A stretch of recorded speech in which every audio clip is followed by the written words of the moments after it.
चालाक नौकर। जी हाँ दोस्तों, एक बार एक गांव में मोहन नाम का आदमी रहता था। वह बहुत सीधा था, लेकिन उसका नौकर गगन बहुत चालाक था। मोहन के घर में कोई भी मदद के लिए आता तो वह उसकी मदद जरूर करता। वह साधुओं के भी बहुत सेवा करता। एक दिन मोहन बाजार से कुछ आम लेकर आया। उसने अपने नौकर गगन को कहा कि तुम इन आम को काट कर रख दो, मैं किसी साधु को बुलाकर लाता हूँ। पहले इन्हें किसी साधु को खिलाकर ही हम खाएंगे। यह कहकर मोहन चला गया। गगन आम को ले जाकर उनको काटने लगा। आम को काटने पर उसने बहुत स्वादिष्ट खुशबू आई, जिससे गगन को आम खाने का बहुत मन किया। इसलिए उसने एक आम का टुकड़ा उठाकर खा लिया, लेकिन इससे उसका मन नहीं भरा और थोड़ा थोड़ा करके हुए उसने सारे आम खाकर खत्म कर दिए। कुछ देर में मोहन एक साधु को लेकर आया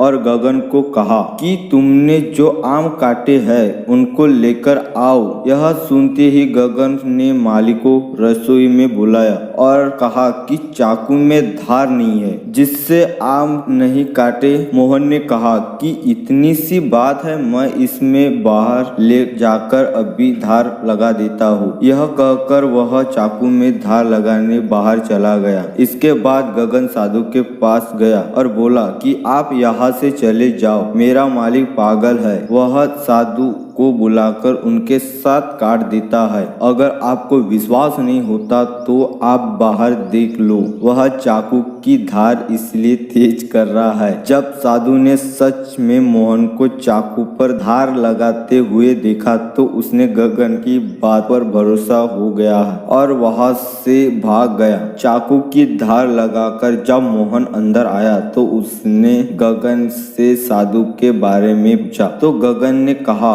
कि साधु सारे आम चुराकर भाग गया।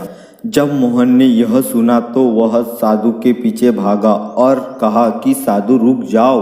अपने पीछे मोहन को आता हुआ देखकर साधु डर कर और तेजी से भागने लगा। इस तरह चालाक नौकर गगन ने अपनी चालाकी से मालिक को बेवकूफ बनाया।